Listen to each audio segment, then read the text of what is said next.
Hey, DawgNation, it's Brandon Adams, the host of DawgNation Daily, the daily podcast for Georgia Bulldogs fans. Hope you all had a great weekend. Thanks for being with us here to start our week here on DawgNation Daily. Fun show for us today. We're going to introduce something brand new to the program that I think many of you are going to like. I'll explain why later on. Chip Towers also back for his customary Monday appearance. Thank you all for making it a successful start to our ticket sales for DawgNation Appreciation. We'll give you an update on that coming up here today as well.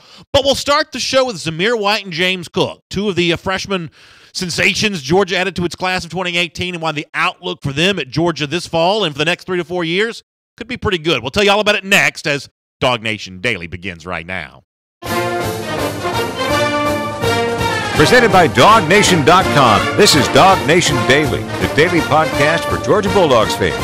Here's your host, Brandon Adams. You don't have to look very far on a message board of one of Georgia's rivals to find out what Georgia, non-Georgia fans are saying about the Bulldogs here. I don't know if this is just genuine belief, if this is wishful thinking, if this is somewhere in between, but Tennessee fans, South Carolina fans, Florida fans, Auburn fans, maybe even some Alabama mixed in there too, they all essentially say the same thing about Georgia when it comes to 2018. Okay, yeah, they may have won the SEC back in 2017. Maybe the blind squirrel found the nuts, so to speak, to borrow the phrase from Dan Mullen, but they are not going to be able to do that in 2018. They're going to take a step back in Kirby Smart's third year because, my goodness, have you seen how much Georgia has lost? Have you seen all the talent that Georgia's got to replace on both sides of the ball? And it is certainly, I think, objectively true that Georgia has a lot of its production that it has to replace for 2018. We'll have more on that in a moment. But let me start, though, on the offensive side of the ball with an explanation for why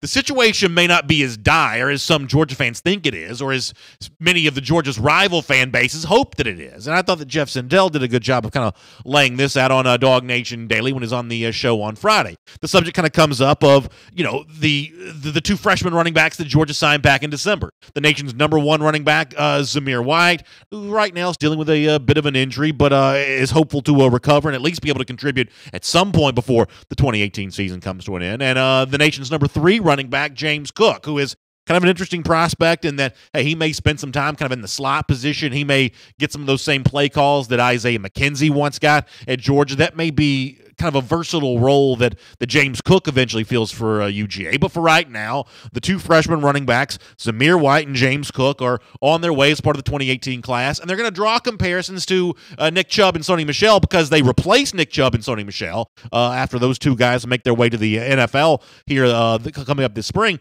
But also because Chubb and Michel came into Georgia together as a tandem of running backs for the recruiting class a few years ago. And that's kind of the same way that James Cook and Zamir White are going to be viewed right now. And most people would say, hey, I know that Zamir White was the number 1 running back in the country, and I know that James Cook is Dalvin Cook's brother, and he's, you know, right there in the top 3 himself. But let's not expect these guys to be as good as Nick Chubb and Sony Michel. After all, Chubb and Michel are what? Some of y'all are better at these stats than I am, but the highest tandem of rushing yards for a tandem of running backs ever, something along those lines. So the conventional wisdom would be, even if White and Cook are good, they may not be as good as Nick Chubb and Sony Michel were.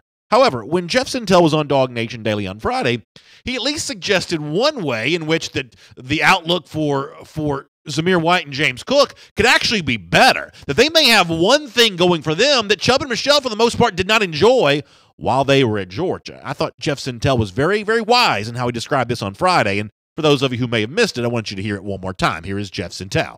On the message board this week, Brandon, somebody was making the comparison about, can James Cook and Zamir White do what Sony Michel and Nick Chubb did? Well, if you look at the ratings and the pure talent that's going to be coming to Athens, I think everybody there is in the same weight class, in the same kind of category. But the main thing that will be different for both Cook and even Zamir White is, remember, John Theus was the only 5-star that guys like Chubb and Michel got to run behind. There could be a line formed in Georgia in the next 2 years where a bulk of the carries for both of those young men might come behind a line that includes 3 5-star prospects. And I'm not even counting the freshman wire-to-wire starter, Andrew Thomas. So this is that moment in time where, you know, every now and then we have some fans of some opposing teams, some UGA rivals who sort of pop up and either listen or watch DawgNation Daily. For the life of me, I'll never understand that. Like, why would you subject yourself to a subject matter that you're just sort of pre-wired to hate? But every now and then we have, Alabama fans, Auburn fans, Florida fans, everything in between that kind of check us out on DawgNation Daily. And by the way, many of the opposing fans who watch and listen to our show are actually pretty good-natured, and they just like finding out about what's going on with the other SEC teams. But there are occasionally some of those sort of naysayers that kind of pop in who just want to hear content they're not going to like. They're sort of trolling themselves, I guess, by listening to the show or watching the show. And what they'll say, back in response to what Jeff Sentell just said there is, that is pie in the sky wishful thinking for the Georgia fans who believe Jeff Sentell on that. That somehow James Cook and Zamir White are going to use a better offensive line to maybe put up even bigger numbers than Nick Chubb and Sony Michel did. That is just, ludicrous, ridiculous. That's what some sort of opposing fan bases might say here. But let me ask you a legit question. What about what Jeff Sentell said there is objectively untrue? I mean, if you want to look at recruiting rankings, Zamir White and James Cook are both in that same general neighborhood of where Sony Michel and Nick Chubb were. We're talking about similar talents here in terms of how they were viewed by the major recruiting websites when years ago Chubb and Michel were coming into high school, and for 2018, Zamir White and James Cook are coming into high school. That's just objectively true. It is also objectively true to say there is a much greater collection of 5-star and very high 4-star offensive linemen in the Georgia pipeline right now than anything that Nick Chubb and Sony Michel ever had at their disposal. And the naysayer may come back and say, but yeah, you can't guarantee that those 5-star guys like Cade Mays and Jamari Salyer and the high 4-star guys like Trey Hill and Andrew Thomas, you can't guarantee those guys are all going to go on to have great careers at Georgia. And that's true. You can't guarantee they're all going to have great careers. But how many of them would have to fail? How many of them would have to be busts? How many of them would have to not be living up to the hype for the Georgia offensive line not to be way better over the course of the next 3 or 4 years than it has been over the course of the last 5 to 6? I think that Georgia's recruited at such a level that even if a lot of these guys don't pan out, there's still going to be a lot of players left who can pan out. And I do think that James Cook and Zamir White do stand to benefit from that. And as Jeff Sentell also pointed out, how much better could Chubb and Michel have been if they had also had a better offensive line? Here's a little more from Jeff. I would imagine getting the chance to run behind the Georgia line as it is forming up right now might have even padded a third of a yard per carry to those career rush averages for both Nick Chubb and Sony Michel. Yeah, I mean, I just think this is the fact of the matter. I hate to relitigate the Mark Richt past here because obviously here on DawgNation Daily, we like Mark Richt a lot. But this is an area in which Mark Richt's recruiting was just not getting it done. Some people were going to ask, well, how could Richt, who was top 10 in the nation every single year in recruiting, somehow not get over the hump to win a national championship? That to me is the kind of question that almost seems unanswerable, but to a certain degree, for those of you who paid very close attention to the subject matter, there kind of is an answer to that question. Georgia, just for the most part, did not always recruit its lines of scrimmage strong enough, and certainly its offensive line of scrimmage was not recruited as well as it could have been a lot in the past. So this is an area where I can't promise you that Zamir White and James Cook are going to be better than Nick Chubb and Sony Michel were, but I can at least suggest with some confidence they're going to have it better than both those guys did because they are likely going to be playing in behind a much better offensive line. I think Jeff Sentell is absolutely right when he says that. But there's something else that Jeff Sentell brings up on DawgNation Daily on Friday that I think is kind of important to think about here. And now listen, this may be a bit of a reach on my part. I may be suggesting something that doesn't turn out to be true. But in talking about the way that the offensive line led by Sam Pittman, a assistant coach that Georgia would like to keep, and a running back core led by Dell McGee, another assistant coach that Georgia would like to keep, that somehow the pairing of these two units might also make Pittman and McGee a bit of a marriage together that neither guy is looking to break up anytime soon. Georgia fans know that McGee was the recruiter of the year. They also know he's getting some head coaching overtures and things like that. But Jeff at least suggested the possibility that the big statistical success that Georgia's offensive line and Georgia's running backs could have over the next couple of years becomes the kind of relationship that no one's looking to sever anytime soon. Here's a little bit more of Jeff Sentell. I think Dell McGee's running backs and Sam Pittman's are kind of an ideal pairing because where else could you put together the quality of offensive line that Pittman has, but also match it with the type of running back talent that Georgia is known for? Yeah, listen, I can't promise you that's going to work out that way, that Dell McGee says, hey, we're having so much success here at Georgia with my running backs running behind these 5-star offensive linemen that I want to keep piling up these statistics. I don't want to go be a head coach somewhere just yet because I'm having too much fun doing this. Obviously, here on Dog Nation Daily, that's sort of what we hope happens, but we can't promise you that it's going to work out that way. One thing I do think I do know for sure, though, is that all this stuff about how a much better offensive line from Georgia, even if with young talent here the next couple of years, could help Georgia sort of sidestep that issue we started the show with that all Georgia's rival fan bases seem to want to point out. Georgia's got too much to replace. They lost too much production. A lot of the defensive guys, a lot of the offensive guys. In fact, Bill Connolly from FootballStudyHall.com, who kind of ranks percentage of returning production, has Georgia in just 95th place in all of college football in terms of what it brings back for this upcoming year. That's obviously, not the place you want to be, but it certainly helps to think that with the need to replace guys like Nick Chubb and Sony Michel, you could do that with an offensive line, even with some new faces. In 2018, that's even better than it was in 2017. There's obviously a lot of sort of wishes and buts and hopes and dreams in a conversation like this. We don't truly know yet where Zamir White and James Cook are going to go, but we do think we know where this offensive line is going to go. As you continue to add, these five-star names, whether they be as true freshmen like Jamari Salyer this year or the sort of redshirt freshman route that Ben Cleveland traveled last year, I think the Georgia offensive line is going to get better. And no matter how much productivity has to replace other positions, a better offensive line makes for a much better UGA. My name is Brandon Adams. This is Dog Nation Daily, the daily podcast for Georgia Bulldogs fans. It is so good to have you with us on the program today. Whether you're watching us on Facebook Live on the Dog Nation Facebook page at 10 a.m., listening to us on the radio at noon on Athens Sports Radio 960 The Ref, check us out in podcast form, iTunes, SoundCloud, wherever you can find us, including the world-famous DawgNation.com. We are just glad you have found Dog Nation Daily today. And we are really excited to announce both the response to our Dog Nation Appreciation ticket sales have been strong. We have completely sold out of all of our VIP tickets. My apologies to those of you who were not able to get in to get yours in time. But we do have some good news here, though. While the VIP tickets are all gone, there are still some ticket packages left that do include autograph items. Now, for those of you who maybe missed the show for the last couple days, you're not sure what I'm talking about, let me give you an idea of what's going on here.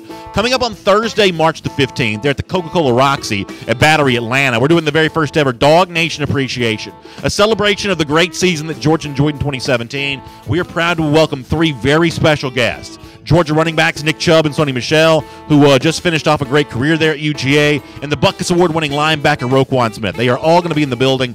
On Friday, we went on sale with our first ticket packages, including our VIP packages. As I said, those have all sold out, but there is still a premium ticket left that does include an autograph opportunity. So here's what you're going to want to do.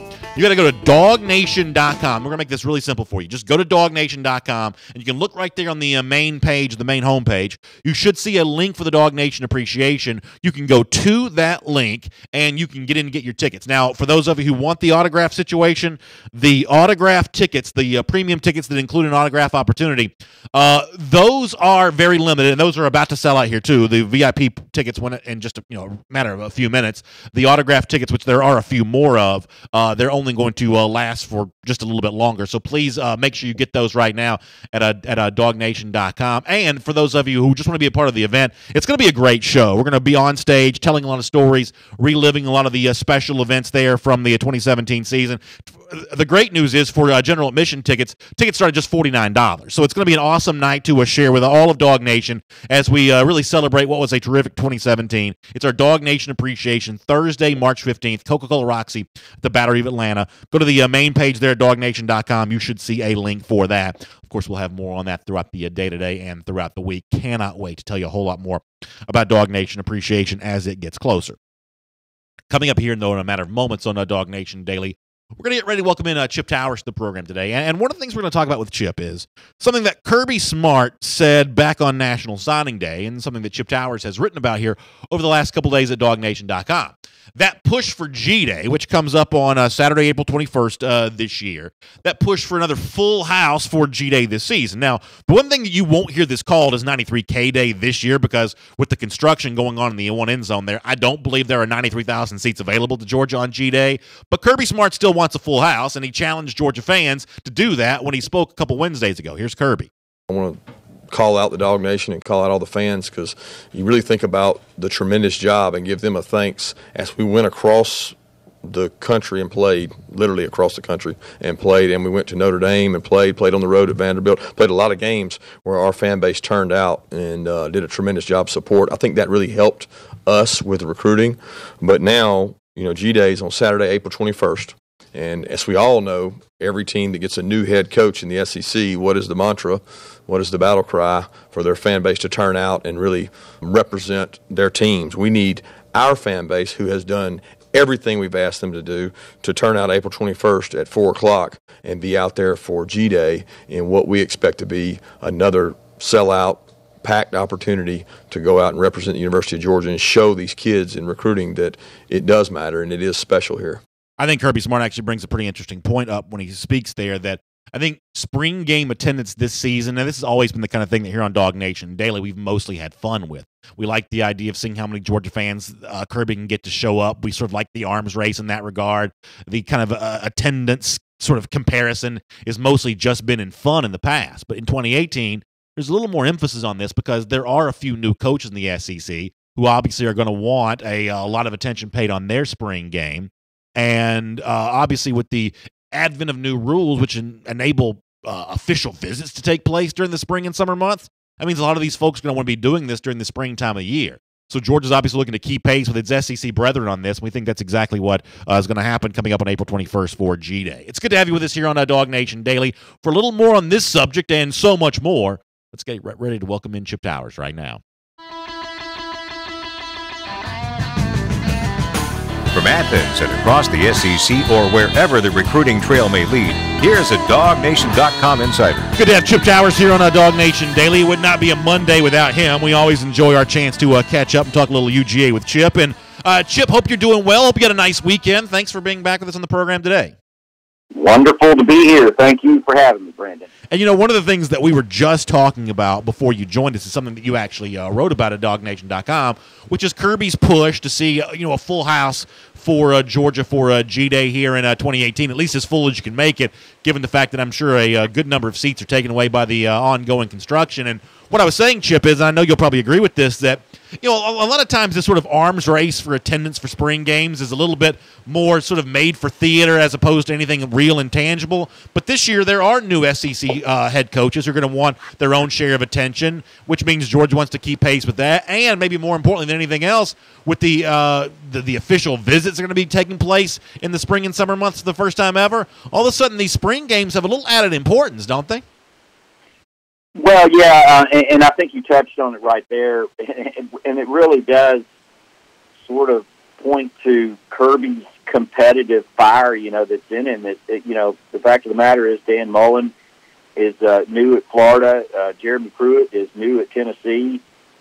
He obviously knows they're going to make a big deal out of their spring games, and I don't know that Kirby necessarily invented it, but he credits that 93K day of 2016 for laying a lot of the groundwork of the good recruiting, the great recruiting they've been able to do these past 2 years. There were a lot of big-time prospects at that G-Day game 2016 when Ludacris plays, and there was easily 93K there. Maybe I think they may need to rename it to 95K based on what I saw that day. You're right. I forgot about that. So I guess it can't be 93K day with the West End going to be closed. But they can certainly pack that place out, and he's calling for it. And it's just typical Kirby. He is. I've always been impressed, or I should say, I have come to be impressed with his ability to anticipate, and that's what he's doing here. He wants to match anything they're doing in the orange and white game or the orange and blue debut. Well, speaking of competition, you and I have talked about this before. The number one selling point for G-Day, while it's great that it helps recruiting and, it's always seemingly a really nice day in Athens there, a great sort of kickoff to the spring, even apart from the football world.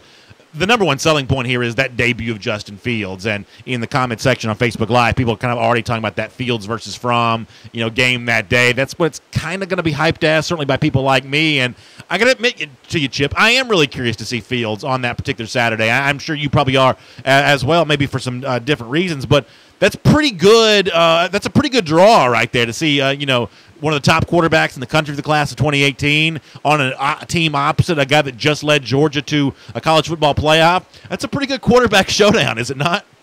That's pretty good marketing for you. Just go out and sign a 5-star quarterback every year and debut him in your spring game, and you got a pretty good chance of generating some interest. Well, yeah, I mean, if you think about these last 3 springs for the University of Georgia, they have been debuts for Jacob Eason first and then Jake Fromm last year. And remember, Jake played really well in that spring game. And then now we've got Justin Fields, and we all want to see what that kid's about and what, how or if there's actually going to be a real competition between Jake and Justin for the starting quarterback's position. That's a great reason to come out and watch it. Yeah, there's a lot of reasons, really. This is a very intriguing spring for me in a lot of different ways. I'm sure it is for everybody, but obviously you're coming off a national championship run with a lot to do, with a big to-do list. Starting with that defense, you got to really completely retool that front 7 and the back 4 too. I mean, you just lose so many great defensive players over there, and then the offense. Not only do you have Jake Fromm and Justin Fields coming back, but there'll be a little bit of a reshuffle on the line again. You got new backs coming in, and as it looks like, there's going to be a fairly significant reshuffle on the offensive staff as well. So there's kind of a lot to pay attention to this spring. Yeah, it seems like people in the comment section are mentioning that. You kind of wrote about the Georgia offense a little bit this week too. You think it has a chance to be better in 2018 with some of the, some of the new looks we might see, and I guess when you reference the sort of new look for the coaching staff, maybe a little additional responsibility for James Coley coming here. He certainly got a nice raise coming his way. It looks like maybe some additional responsibility too, maybe.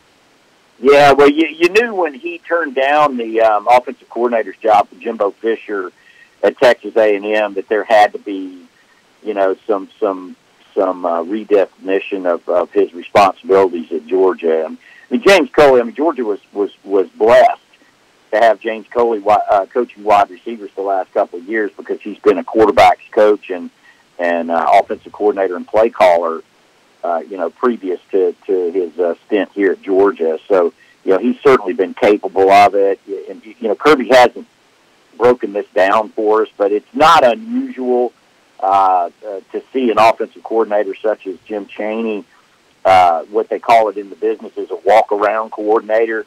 Now, he may get some responsibilities with the tight ends, but I would suspect with Scott Fountain, coming on full-time, that he'll do that and special teams as he did before he came from Auburn and before he came back from Mississippi State. And certainly the new coach from Vanderbilt, Hankton, is a wide receivers guy, so you think he goes there, and it looks like that James Coley will be in charge of those quarterbacks. Now, whether he's co-offensive coordinator, passing game coordinator, whether he gets another title, I suspect he will kind of to match that raise. But, and I think that's a little bit, Georgia's offense, it wasn't broken, last year. I think Georgia's offense played really, really well. Some will say that they were, overly dependent on the running game or what have you, and not as ingenuitive as it could be. But I disagree. I think I think Jim Chaney did a great job with the tools as he had, not the least of which being a freshman quarterback thrown into the fire. And they came out of it pretty good. So it's going to be interesting to see how they kind of reshuffle and then bring that all back together and whether they can recreate the chemistry they had last year, because that was a good offensive football team, all due respect to defense as well.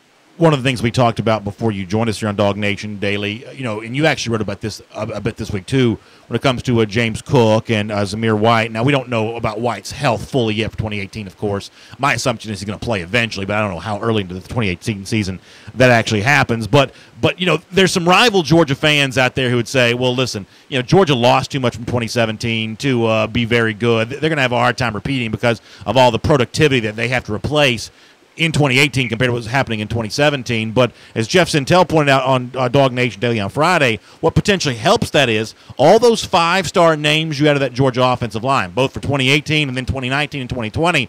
When you look at that outlook for the Georgia offense, Chip, isn't it true that, Jake Fromm's job is made easier. The running backs, whether you kind of count DeAndre Swift or the incoming freshman, the entire offense, Coley and Jim Chaney, the play calling here, it's all made easier as this offensive line continues to improve, right? Absolutely, and that's why I'm predicting a big offensive year for Georgia, because I think based on what I've seen from Andrew Thomas in year one, and we don't know 100% sure that this is the way it's going to come down, but I would assume they'll move him over there and put him at left tackle. Now Isaiah Wynn, that's again not a given. Isaiah Wynn had a fantastic senior year at left tackle, and he's probably going to be rewarded with an early call in the NFL draft as a guard, such as it is, but still just a fantastic year. But if you flip Andrew Thomas over there and you start inserting all these 5-stars that you've recruited, Georgia has potential to be very, very at least stable and static as you had last year on the offensive line. But there's a great chance that they actually improve, because I think just what you said, it's the pedigree of these guys to start with, multiplied by development and increased knowledge, and then add a little depth in there as well, because Georgia has a lot of offensive linemen. I think it was 17 last year. It's obviously been a point of emphasis for Kirby since he showed up. Now you're deep enough in the years where you should be able to reap those dividends. So whether it's, Isaiah Wilson or Jamari Sawyer or some of these, brand new guys like Cade Mays, they're already in classes and already working out. I think it bodes very, very well on the offensive line. Everything starts there. And then, everything else is back. There's certainly, Nick Chubb and Sony Michel, there may never be two more like them, but, I don't think there's going to be a huge drop-off to a DeAndre Swift and Elijah Holyfield and Brian Herring, and then you add these new guys who, if they're playing, it means they're really, really good and have lived up to their billing. So you got to feel good about that. And I like Georgia's wide receiver core. Pretty much back intact, except with the notable exception of Javon Wims and kind of that high-point receiver that you're still going to need. That has to be identified. But, you got to love Godwin. You got to love McCole Hardman, you got to love Riley Ridley. I think they have some experience and some skill over there, so it shouldn't be much of a dip at all. And in fact, I expect an increase in 2018. You broke some news a few days ago that the Georgia indoor facility is going to be named for Billy and Porter Payne. Of course, Billy Payne, for people like me, well known for in two regards. He was the person that brought the Olympics to Atlanta back in 1996, which was, at the time, for those people who are too young to remember, that was just such a shocking occurrence that the Olympics were coming to Atlanta.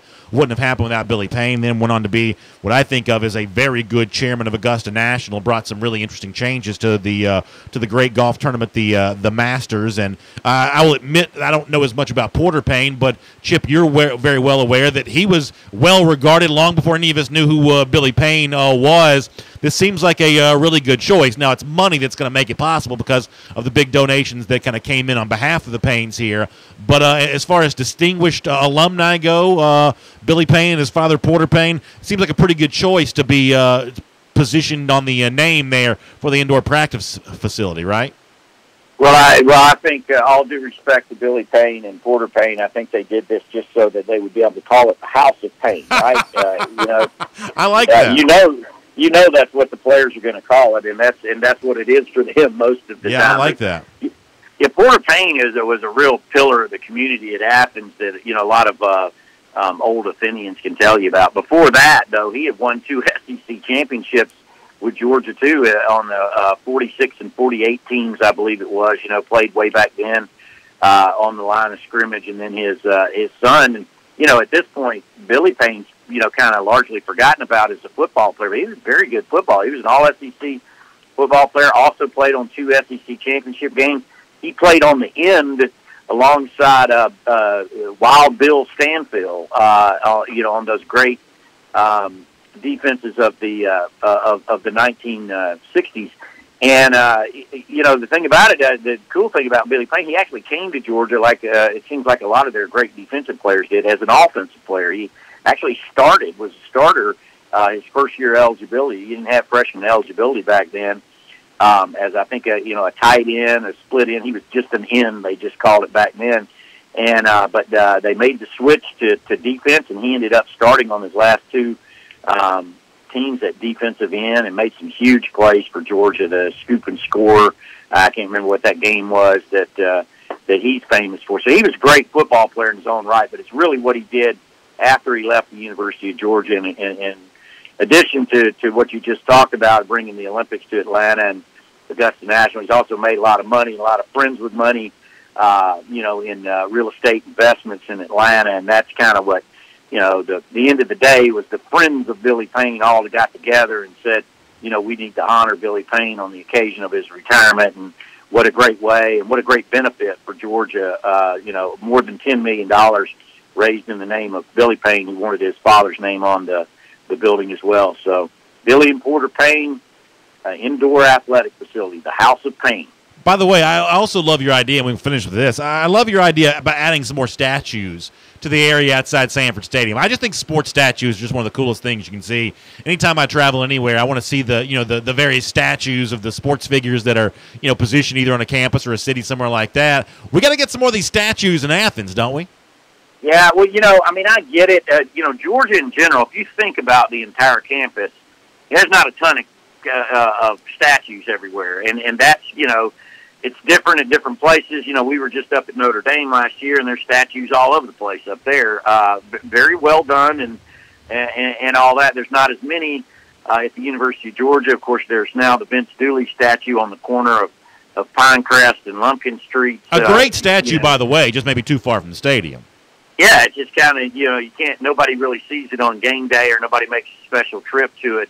If nothing else, I just think Herschel Walker, arguably, but, around these parts, you won't get much of an argument, the greatest college football player, in history, possibly. I mean, you consider what he did in 3 years with the Bulldogs and really had the opportunity to win 3 national championships for Georgia if things go just a little bit different. At the very least, you need Herschel down there. But Stan Mullins, a local artist and sculptor, has always, you can check online if you're interested in reading more about it. It's called Crowns of Glory. It says he proposes 4 stadiums, one on each corner of the Sanford Stadium footprint. And he would include, I think, Herschel Walker, Charlie Trippey, Frank Sinkwich, and possibly a player to be named later or a coach to be named later or something like that. Maybe Kirby Smart eventually if things keep going like it is. Chip, it's really good to have you on DawgNation Daily. We'll look forward to reading a bunch more from you and speaking to you here on our program again soon. All right. We'll see you, bud. Let's take a look around the rest of the league. This is SEC Through. Yeah, so Chip had written the story at DawgNation.com about, more statues as a way of kind of just sort of enhancing the experience around Sanford Stadium. And the one thing that many of you who either listen or watch the show every day know is I'm like the biggest dork in the world. I mean, like anytime I go, to like a new city, I'm always like looking for all these statues. Yeah, I just think that that's a really cool way to honor greats in sports. Even the SEC campuses that I don't like, I still like the fact they have statues of their great players. Like for instance, we were in Pasadena for the Rose Bowl, and there's a statue outside there. The Rose Bowl Stadium is UCLA's home stadium. There's a statue of Jackie Robinson, the former Brooklyn Dodger great, playing football for UCLA. That's an awesome statue. I'd love to see a few more of that kind of stuff around Sanford Stadium. I think that'd be kind of a cool thing to do. Maybe you gotta donate $10 million to get one. Maybe that's part of the problem there.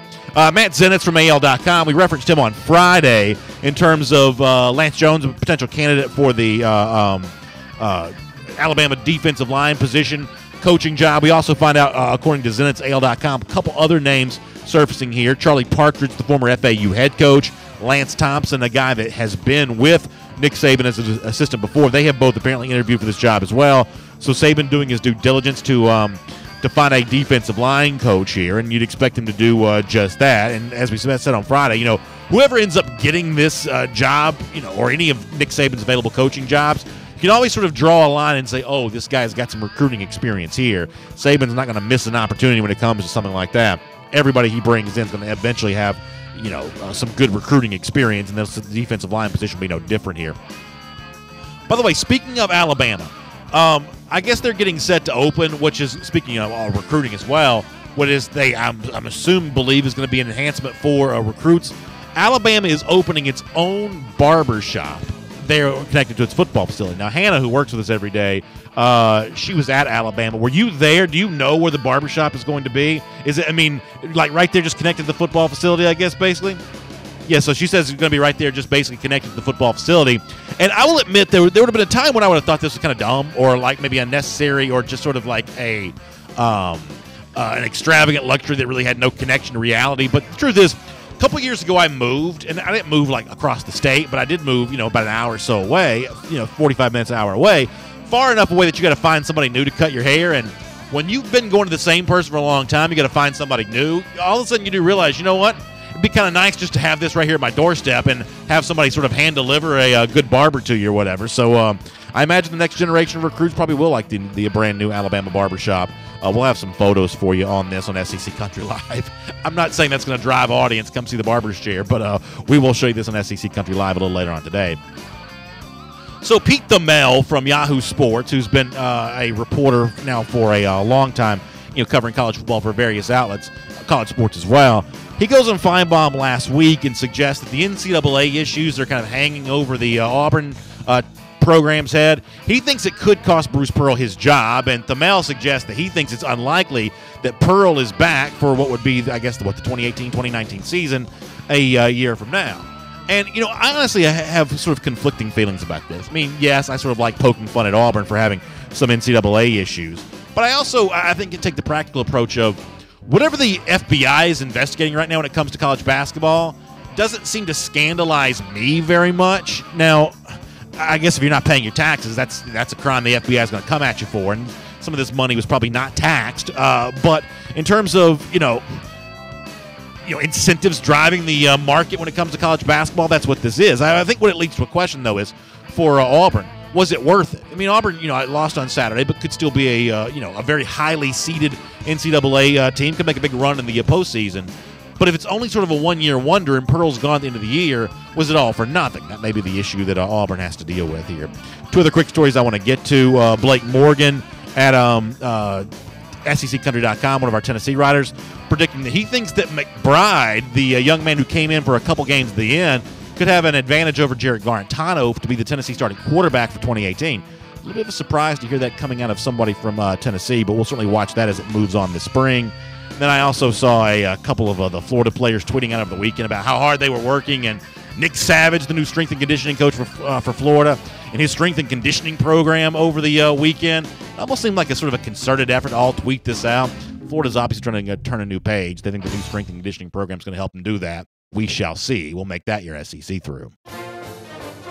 And as we wrap up here today on DawgNation Daily, I did want to tell you about something brand new that we're going to do. And I think this is going to be something that most of you are going to like. The biggest debate that takes place here in our program is how much content do you want to hear about sports other than football?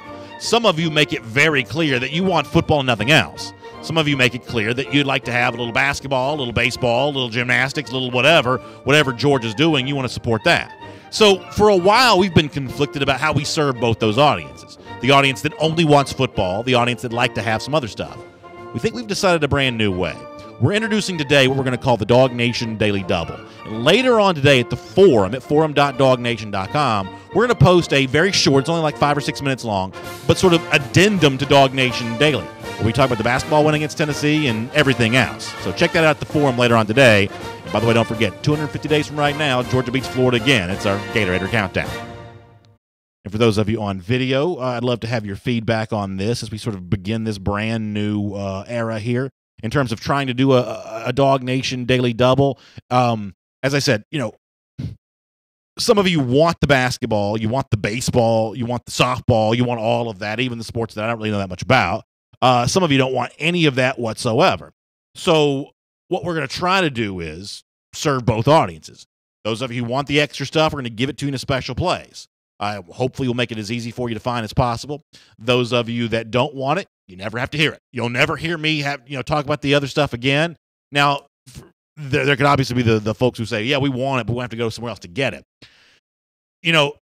you're never going to make every single person 100% happy. This is sort of our best compromise that we could come up with for how we make the most of you happy. So we'll be talking about the basketball stuff, but we're going to be doing it in a separate venue, and we'll try to make the link as easy for you to find as possible.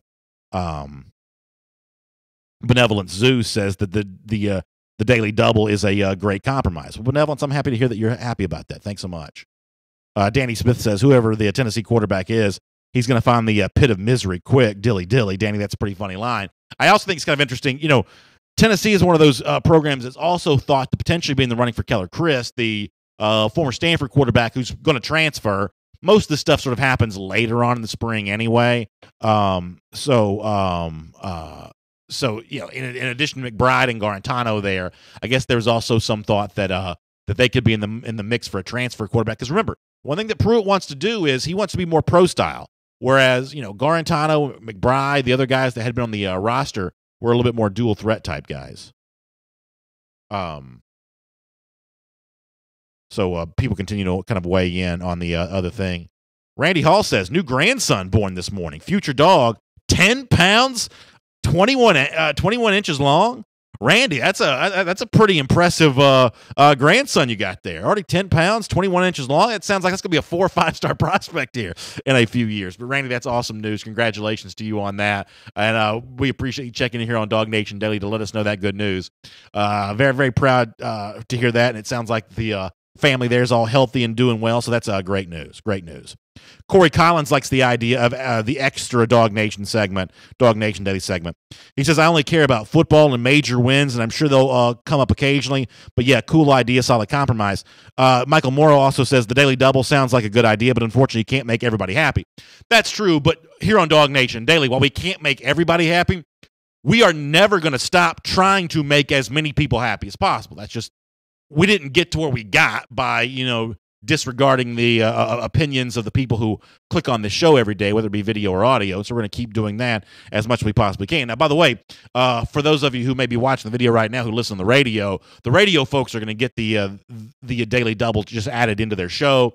And the reason why we're doing that is because my thought is that if you live in Athens, and this may be like faulty logic, but my thought here was that if you live in Athens and you're just a little bit more likely to be into the baseball team and the basketball team and the stuff like that because that's your hometown team. The problem, and this has always been the issue for why many of you don't care about the basketball, you don't care about the baseball, you don't care about the other Georgia sports. You don't live in Athens. That's not your hometown team. Now, you care about Georgia football because that's a big umbrella that sort of covers a pretty big geographic area. But for the most part, the fans of the other Georgia teams, a lot of those people do actually live in Athens. So for the folks on Athens radio, we're going to give them the extra stuff. Now, here's the other great thing about the Daily Double, and the truth is this is going to be a little bit of a hard thing to pull off every day, but we're going to do our best to try it. What the good news about it is it's going to be like 5 or 6 minutes long, which for those of you that want basketball talk, if I did 5 or 6 minutes on basketball during a regular DawgNation Daily, I mean, the people that run this show every day can tell you we get, just revolt in the comment section from people saying that's way too much. So while you have to go somewhere separate to get the content now, at least we're going to be able to do more of it, which I think overall is probably kind of a win-win for everybody. Mary Justice says there's a lot of excitement right now with the other sports. Baseball, softball, track and field, basketball. Yeah, that's what makes Georgia great. Yeah, honestly, Mary, there is a good bit of excitement about the other sports right now, which is why we're looking forward to covering it on our DawgNation Daily Double. Stacy Goebel says, as long as DawgNation comes on at 10 a.m. every weekday, I'm okay with it. And Stacy, that's the thing is like, the main stuff that we do, the main formula we've kind of put together here, we're not altering that in any way, shape, form, or fashion. Maurice Carter, Mickey Fuquay, all congratulating Randy Hall. That's a really nice thing to say. Santiago Diarn asks an interesting question. He says, with the improved offensive line, how many years do we rush for more than 4,000 yards, possibly 5,000? That's a good question. I also think that, as Fromm gets a little older, as the offense gets a little more advanced, the idea that Georgia's going to run the ball 65% of the time, I don't know that it's necessarily going to do quite that same imbalance. I think that better offensive line probably this year, but I think that the overall rushing numbers could go down just slightly, just based on the fact that the balance, the ratio between run and pass may be a little closer to 50-50. I don't mean 50-50. I mean a little closer to 50-50 than it was a year ago. Steve Schaffini says, how about the fullback? Steve, I will admit that I'm a big fan of fullbacks even still. Now, I don't want to give one a scholarship necessarily because I've only got 85 of those. But in terms of using a fullback, I mean, one of the things that you see in the NFL from time to time, and there was a really good blog post about this on, y'all know the website called The Ringer? Back during the summer, there was a really good blog post about this, about how that sneakily one of the most effective offensive formations in the entire NFL for passing the ball was what they call a 22 personnel, with just 2 tight ends, 2 running backs. In the NFL, that's a fullback and a tailback. So fullback, tailback, 2 tight ends, which would, conventional wisdom suggests, oh, that's a running play. But in the NFL, teams like New England throw out of that set all the time. And, yeah, so while, Kirby Smart has sort of alluded before to not being that big of a fan of the fullback, I'm assuming that he means, from a scholarship standpoint. I'm not necessarily looking to burn a scholarship on a fullback, but in terms of having one on the field, I think that's a pretty good thing to be able to do. Chad Butler says, just moved to Kansas after living in Georgia my whole life. I listen to DawgNation every day. Thank you for bringing a piece of home to me every day. You have made the move easier for me. Chad, that's really, really nice for you to say. I really appreciate that. And I say this to a lot of folks when I meet them face to face. When I first started DawgNation Daily, and like 3 years ago when this show started, this was essentially just me doing all of this on my own. I have 3 people that help me now, thankfully. But when I first started, it was just me doing all this on my own. And the vision that I had for the show was that, people could listen to it on demand. So when they were working out or they were driving in the car, long commute, when they were, just needed a break from work, the DawgNation Daily would be there for them. That was my sort of original vision for the show. And many of you do use the show that way now. But what I did not realize until I had a chance to meet so many of you, including yourself, is that it was going to become this thing that could keep people who did move away to Kansas. I've heard from, you wouldn't even believe the number of states that we have people kind of check into us from. And they do, a lot of them say some version of the same thing, which is, much like you said, it sort of helps stay connected to a home now that you're living somewhere else, because you're listening to sports radio in Kansas. They are not talking about the Georgia Bulldogs, as you're very well aware of. And one of the greatest rewards for me in the sort of 3 years or so that we've done DawgNation Daily is the number of people who say, hey, it makes me feel like I'm back home again hearing about the Georgia Bulldogs. This is true, by the way, also for some of our service personnel who are overseas. They use the show in many ways in the same way. And that's an incredibly gratifying thing for me to hear, and I really appreciate you saying that.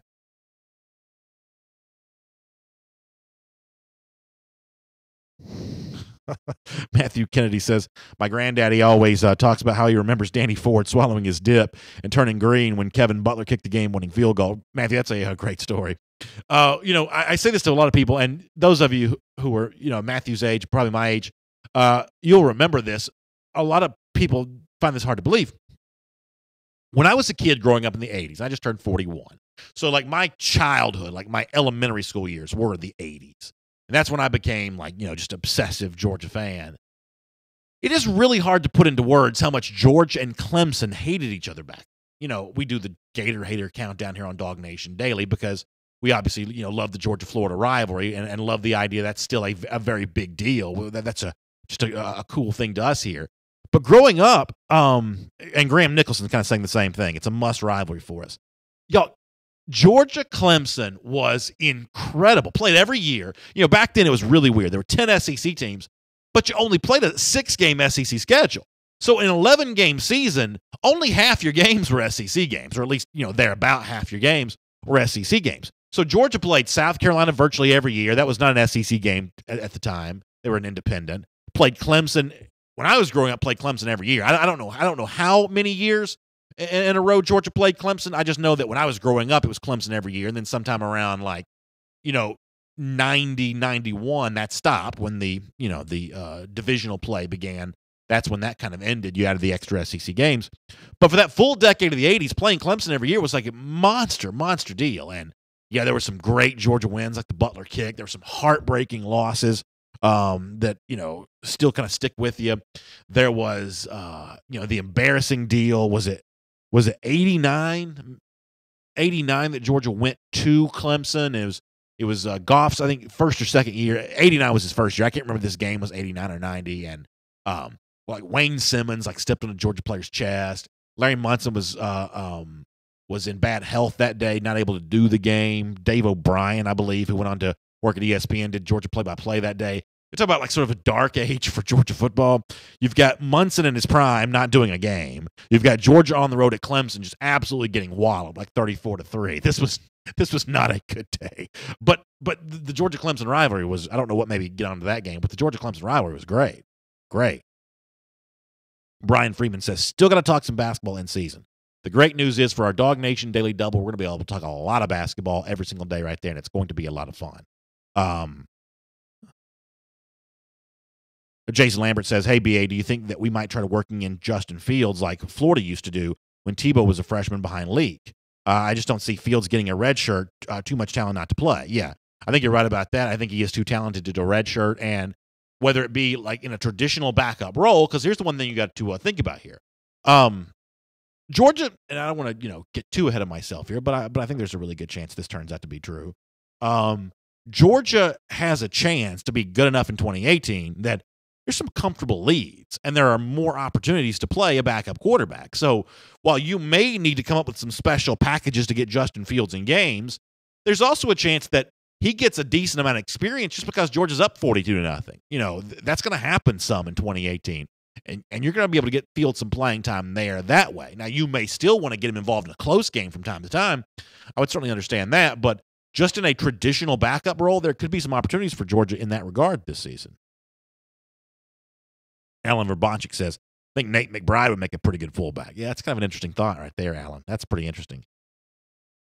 Trey Blakely talking about D'Angelo Gibbs. And so I can't confirm what Trey's saying, but this is one of those things that I've always said about Gibbs, though. When you start hearing about these signings, oh, yeah, I saw D'Angelo. He's in Athens. When you start hearing those on the regular, that lets you know that Gibbs on his way back to Georgia. It was always going to be a bad sign if nobody's seen him. Nobody's heard from him. That was always going to be the bad sign. But I don't get – and it was the same thing with Trent Thompson last year.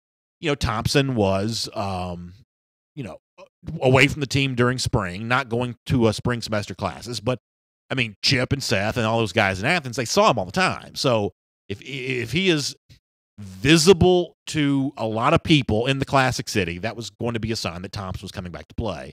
I feel the same way about D'Angelo Gibbs. And you know what? It's bad news for the rest of the SEC because Gibbs is still going to be a very good player. Let me get a few more comments here. Rodney Hewitt says, the offense is going to be better. No worries about that. But the linebackers and defensive backs are my concern. That's certainly fair. Certainly fair. I mean, that's a lot of productivity replaced the linebacking core and a lot of new names. But, man, some of y'all got me excited about DeAndre Walker. I mean, when I did my list of, hey, here are the breakout stars for 2018, I didn't include Walker, and a lot of y'all justifiably were like, what are you doing leaving this guy off? That's probably just an oversight on my part. But good numbers last year, good-looking player. I'm a big fan of Walter Grant's. That body shape may need to change just a little bit. But, man, Walter Grant is a good-looking prospect, I think. Go back and rewatch that Notre Dame game. You'll see some examples of Grant getting into the backfield. Not to mention, what may happen. Maybe you mix in some of these freshmen, a little bit of playing time for a Quay Walker, a little bit of playing time for Channing Tindall. Some of those guys may be involved in some of this kind of stuff. Reginald Johnson asked an interesting question. The chance that there's better recruiting and attendance at other sports as a result of the success in football. That may be true, that a rising tide lifts all ships. That very well may be the case there. Jacob Lee Mahaffey says, if Fields plays specific packages throughout the year during the closer portions of the game, do we see Stetson Bennett play some in garbage time? I think Bennett is also probably good enough to play, and I don't know if he's an SEC starter necessarily, but good enough to play. I think he probably is. I know people raved about him during the scout work that he did, especially leading up to the Rose Bowl. So, yeah, my guess is that Bennett's going to probably play some this year, and he could be one of those G-Day stars as well. Because the truth is, how much does Fromm really need to play at G-Day? I mean, I can't imagine that Fromm is going to be some sort of 60-minute man, on a G-Day. So maybe he takes a few snaps and he's out of there. And you know what? Stetson Bennett, seeing a lot of him, that's not such a bad thing to do either. Wayne Folan, I like Wayne's idea. He says we need an all-out Gator hater channel, just everything Gator hater. Wait, I like that. Maybe at some point in time we'll do a third episode of Dog Nation Daily Everyday, focus solely on our hatred for Florida. Jill Cobb Burke asked about tickets for the big event. So here's the update. The great news is there are still some premium tickets left. Now they're only a limited number; they're going to be gone soon. But what we tried to do is we didn't want only the VIPs to get the autographs, right? Because I mean, obviously, an event like this, some people are going to want extra access. They're going to want that sort of up close and personal connection with Chubb and Michel and Roquan Smith. And for those of you not aware of what Jill's asking, our Dog Nation appreciation goes down Thursday, March 15th. It's going to be at the Coca-Cola Roxy at the Battery Atlanta. It's right across the street from SunTrust Park. And we did on Friday completely sell out of our VIP packages, which include autographs from all 3 players, photograph with the 3 players. We did sell out of those packages, but the folks here, and they were smart to do this, they wanted to make sure that there were still some autograph opportunities left for like the premium ticket buyer. And with the premium ticket, what you get is preferred seating for the event that night, the show, you'll be up close near the stage, and an autograph opportunity, an autograph from Chubb, Michel, or Roquan. And so those tickets, there are still some of those tickets still available. Now, if you go to DawgNation.com, if you just simply go to the main page, homepage website, DawgNation.com, there'll be a link for the Dog Nation appreciation right there. So if you want one of the tickets that includes an autograph opportunity, there are still some of those that you can get at DawgNation.com. And if you just want to come to the event, the awesome thing on that is the tickets start for that at just $49. So it's going to be an awesome night. We got some special surprise we haven't even told you about yet for that. It's just going to be terrific. So Dog Nation appreciation on sale. The link to get there is at DawgNation.com. Thursday, March 15th. We cannot wait for y'all to be a part of that. We're going to get out of here in about 2 minutes. Let me hit a couple more comments before we get ready. Graham Nicholson says, thanks for the shout out. Thanks for the comments. And for all of you who comment here on our program each and every day, I really appreciate that. This is like this particular time right here is my favorite part of my entire day. A lot of other things happen during the day, but this chance for us to sort of, chat and talk and just sort of relax off the cuff, no agenda. I love doing this every day. It's a lot of fun. Ray Brandon says the Clemson rivalry needs to be a renewed thing. I think Ray brings up an interesting point on that. We talked about Clemson a little earlier, and there's obviously a trade-off here. Now, I think that these teams ought to be playing, pick on somebody your own size, as the saying goes. I think these teams ought to be picking on someone their own size every single Saturday, 12 Saturdays a year. So from that standpoint, yeah, I would much rather see Georgia play Clemson than Georgia play Austin Peay, for instance. But as the schedule's currently constructed, you can either have these sort of one-off home and homes against teams like Notre Dame, or you can have a regular series against Clemson. And the way that the schedule's currently constructed, you would have to choose, probably. And so there's a debate about, is it more fun to play the same team more frequently or play different teams sporadically? I think different people are going to feel different ways on that. I'm not quite sure exactly how I feel on that. I mean, ultimately, what I'd like to see is, as I said, all of college football, especially the teams that are sort of in Georgia's category for 12 Saturdays, all playing a team that really resonates. You want to solve the attendance woes that seem to be plaguing college football right now? I think the average attendance down about, nearly 4% across the country. How about just scheduling better games? That would do everybody some good.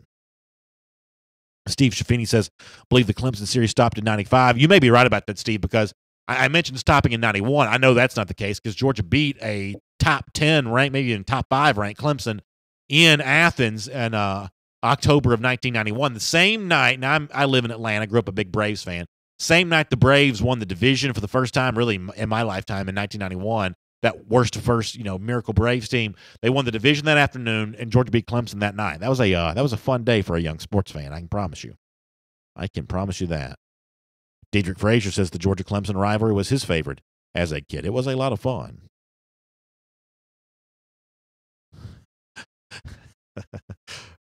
Some of you have some funny comments. I don't always read them all, but some of them are very funny. Mike Bennett says Clemson was a bigger rivalry than Tech in the 80s to me. Yeah, it was to me as well. I mean, even back then when Tech was probably a little bit better then than it is now. I mean, the Tech rivalry, look, I'm 41. I'm not old enough to remember Bobby Dodd. And yeah, Tech was good in 1990, but for the most part, the people who have sort of maintained the Georgia Tech rivalry as some sort of big deal are people that sort of, harken back to an old age. In modern football, and I'm going to include the 80s in this for the most part, I mean, beating Texas is not that big of a deal, the way that beating Clemson would have been, the way that beating Florida historically, can be. Auburn kind of in that same boat. I mean, we don't ignore the Georgia Tech rivalry here on DawgNation Daily. We're going to have some fun with it from time to time, but it ain't that big of a deal to us if you don't mind the bad grammar, because ultimately it's not much of a measuring stick for a program. Really great comments today. Really appreciate that. With the switch over to the daily double being the way that it is, one of the other benefits here is we should, on a regular basis, get ready to have a lot more comments more often than not. So that's going to be a nice addition to that as well. So we can talk about the basketball stuff in here if y'all want to bring it up. So that should be a lot of fun. We think it's kind of an interesting new frontier for us here on DawgNation Daily. We hope to see it go well.